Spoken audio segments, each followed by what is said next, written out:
Ladies and gentlemen, welcome to the study of antiquity and the Middle Ages. As always, I am your host, Nick Barksdale, and today we are joined not just by one, but two very special and awesome guests, Dr. Amy Kaufman and Dr. Paul Sturtevant. Thank you both for coming on the show today. Thank you for having us. Yeah, thanks for having us. Now, let's talk medieval Europe and white. In many ways, anyone who is familiar with the web today and history groups across it, from online threads to YouTube videos, there is a huge push that really portrays medieval Europe as a white world. And I was wondering if we could set the record straight on this. Dr. Kaufman, start off by hitting us with the truth on this. Was medieval Europe purely a white space? No. And the construction of whiteness, the way we think of it today, is not even something that medieval people would recognize. They didn't think of themselves as white people. There was a whole range of different ethnicities and identities in the Middle Ages that were not racialized. They were geographical, they were religious, sometimes they were political, but they were not racialized. The concept of race is something that begins to develop in the Middle Ages, but it isn't there in the same sense. Since you're limiting the discussion to Europe, which is where most people think, where they thought it was predominantly white, I need to point out that Spain is in Europe. And Spain was ruled by North African Berbers for centuries, absolutely for centuries. And people there didn't just stay put, right? They're right next to France, and there's a lot of interaction and exchange. Even not counting places like Spain and Italy, where a lot of Middle Eastern and African people live, there was plenty of travel.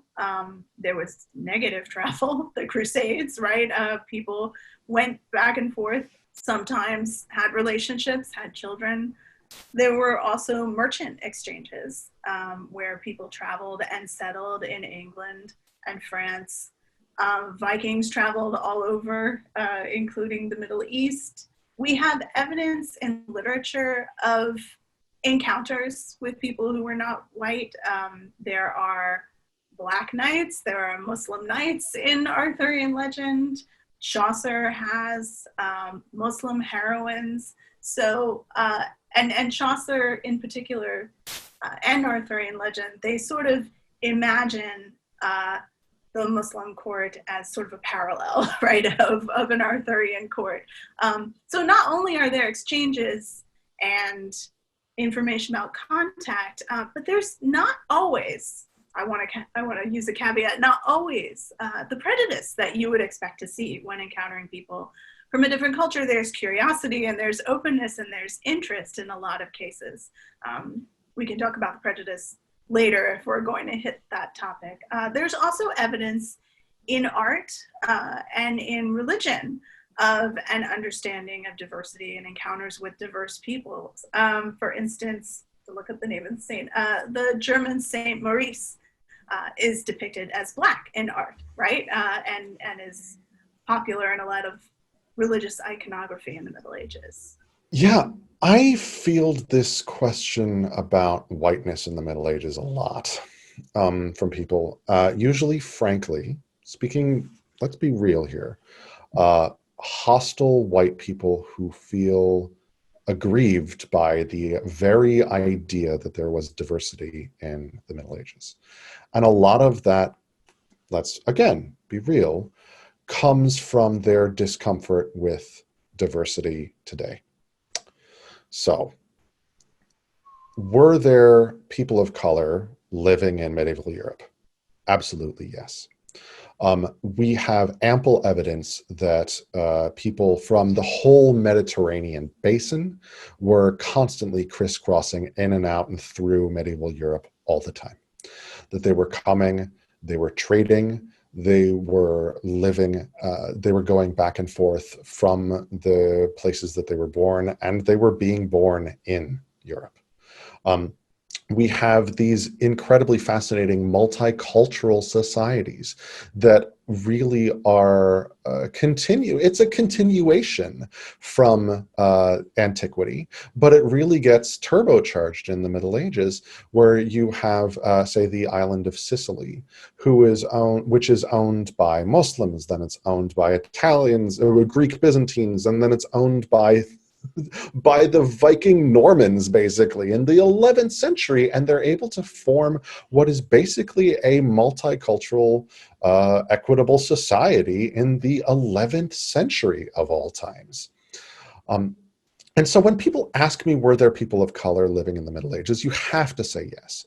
And also what I generally say to people is that you find it's more and more and more and more common as the Middle Ages go on. Because remember, the Middle Ages is 1,000 years of history. So as the Middle Ages go on, you find more and more and more evidence of these people of color who are living in medieval Europe. In the 14th and 15th centuries, the Ethiopians establish an embassy in Rome. They build churches specifically for the Ethiopian version of Christianity in Rome. I don't know what I can say more about that. So when you are trying to imagine an all-white Middle Ages, I find that when people are doing so, it's a question of what they want the Middle Ages to have looked like. And I'll also I'll be honest here as well. When people say, oh, well, there obviously weren't that many people of color living in medieval Europe, when they're trying to riposte with me. There weren't that many people of color living in medieval Europe, and so they're easily dismissed. They're not something that we need to think about or bother ourselves with. Well, there was no census taken. We don't know for sure exactly what percentage of people were of Middle Eastern background or Black in the south of France in 1340. But I find when conversing with these people that more often than not, it kind of doesn't matter that what would 5%, 10%, 20%, what would be satisfying for these folks?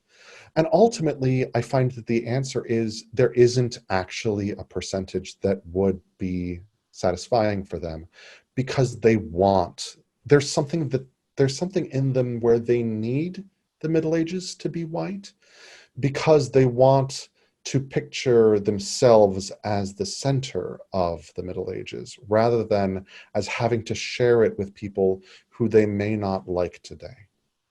Dr. Kaufman, do you have anything to add before we continue on?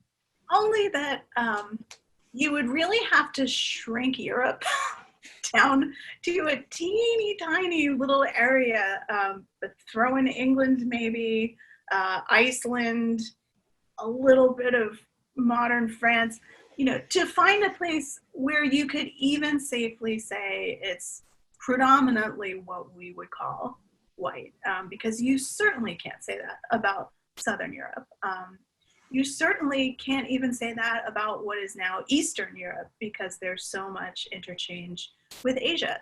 So yeah, I think it's an incredibly narrow view. And I think Paul is spot on about why people push it, that it's part of an identity that makes people feel special.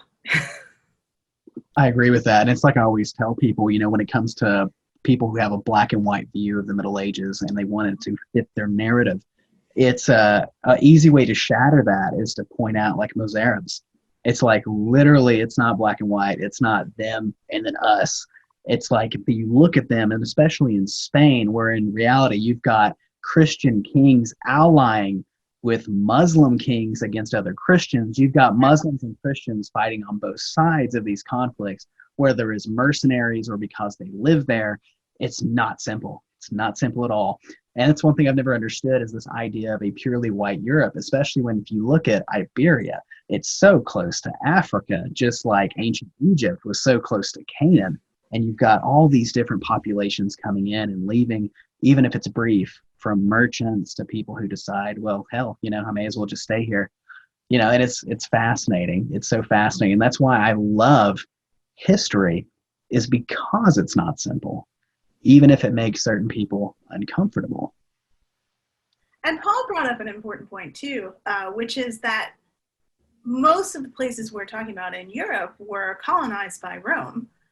And Rome brought in diverse armies and often hired mercenary soldiers, right, from other places, long before the Middle Ages even started, and settled in parts of Europe.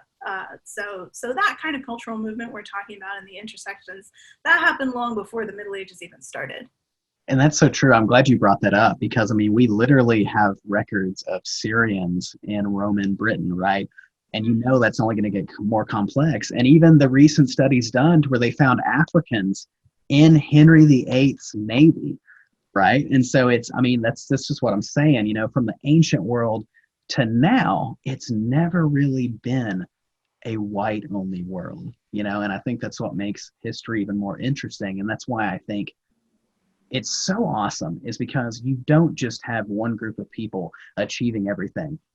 It takes everybody to make it what it is, right? And it's so fascinating. Let's talk race and racism in the Middle Ages. I know this is a controversial topic. I know there's a lot of academic work done on this, pros and cons to these academic researches on the subject. And I'd like to know, was there such a concept as race and racism in the Middle Ages? And what kind of scholarship are we looking at today? I'm going to drop the names of 3 really important writers on this subject, because we wrote a little bit about it, but these people have important books, and I can give them to you for the notes on YouTube. Cord Whitaker, Matthew Vernon, and Geraldine Hang. They all have really important books that talk about the origins of racism in the Middle Ages in different ways. And Vernon's book talks about how the 19th century construction of race is pulled from the Middle Ages. So those are 3 really important sources on this subject. But until recently, so I'll give you the summary version, which is that until recently, people were very reluctant to talk about racism in the Middle Ages because, as you know, there's always been an attempt to erect a wall between people in the Middle Ages and ourselves today. We want to believe that they were so radically different that they couldn't even understand these concepts. But there are, if you look carefully, the ingredients of modern racism in the Middle Ages, even though they wouldn't understand our concepts of racism, particularly when it comes to blackness or whiteness, medieval people did to varying degrees, certainly not universally. Again, we're talking about centuries and centuries and different cultures, but they did start to talk about things like religion in ways that were tied to ethnicity. So for instance, there is a really horrible poem called The King of Tars, where a Muslim sultan marries a Christian bride. And this is, I think it's 14th century England, but don't quote me on the century. And they're not getting along, and they have the baby, and the baby is born sort of shapeless. But then the baby is baptized, and the Sultan converts, and the baby all of a sudden has a perfect body, and the Sultan turns from black to white in the poem, right? So here is clearly something that a modern reader would point at and say, that is racist as hell, right? But it's tied up in this complicated formula of race and religion, where for centuries, certain theologians connected the idea of sin being imprinted, connected to someone's actual faith. So if you were not a proper Christian, your body would look different than if you were. And because the people they saw around them very often had fair skin, some people, and certainly not everyone, there are plenty of counterexamples, and I'll bring one up just to cleanse you of the King of Tars poem. But some people began to believe that the color of your skin was a marker of your faith, right? And what you believed. And if you were without sin, then your skin would be fair. This is Christian scholars in Northern Europe that believe that. But there's a counterexample. So close to the date of the King of Tars, we have a book called Mandeville's Travels. Mandeville's Travels is a fake travelogue, but the narrator goes and meets with a Muslim sultan, and there's no commentary on what we would now call racial difference. They have a really interesting debate about their various religions, and the narrator makes a claim that Muslims are more devout than Christians, right? So there is among some theologians a beginning of a sense of associating ethnic identity with religious identity, but it's certainly not widespread. It's certainly not everywhere. But the seeds are planted, and they're really picked up in colonialism and slavery after the Middle Ages. There's also a component of class, which I think is what people are most comfortable talking about when it comes to the Middle Ages and race, wherein fair skin was an indication that you did not labor. So there are texts where, in 12th century France, for instance, where entire casts of characters that we would normally think of as fair-skinned because they were located in France or England, are described as dark or even black because they have labored, they have been out in the sun, or sometimes it's associated with sorcery and witchcraft. Morgan Le Fay, for instance, is sometimes described as dark.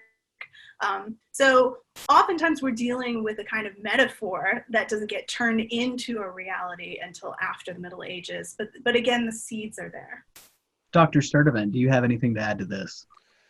Yeah, I think that, and that's, so let's see, where should I begin? There's so much to talk about. I think first of all, it's also important to note that that you find the seeds of racism not just in medieval Europe, but also outside of medieval Europe as well. Like, for example, the famous collection of folk tales, 1001 Arabian Nights, has some horrifying examples of anti-Blackness in them. And so you find that judging people based on the color of their skin is something that is beginning to emerge here and there all over the medieval world. But you also find examples of tolerance as well, and it's complicated. So looking at Mandeville's Travels, as Amy was talking about, that it has a fairly positive, or at least at the very least neutral view of Muslims, but it is very anti-Semitic.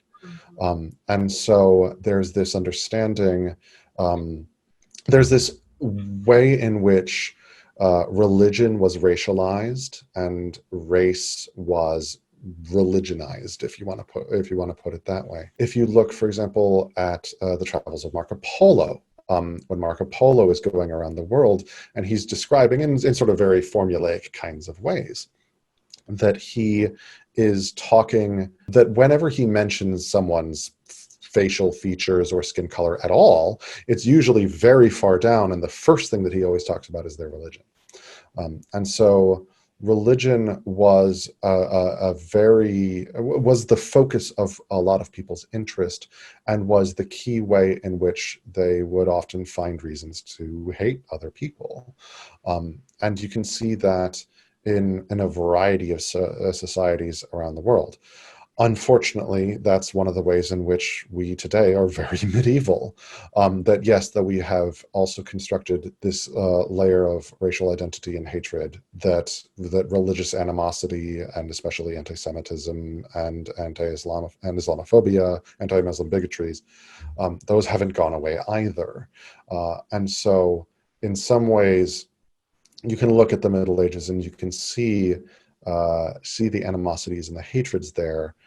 But I don't want you to come away from it feeling this sense of superiority over medieval people. Ladies and gentlemen, thank you all so much for joining us here today at the Study of Antiquity in the Middle Ages, to where we have discussed a variety of very interesting and awesome topics that you need to know about and do your part as well. I'm bringing this to you. They have so graciously given us their time and expertise today, and now I want you to take this knowledge and give it to someone else, because that's the thing. We may be novice historians, they may be the pros, but we can do our part in helping teach history and make history matter. And it matters even more today. Dr. Sturtevant, Dr. Kaufman, thank you all so much for coming on today. Thanks for having us. This was really fun. Yeah, thanks so much. Appreciate it.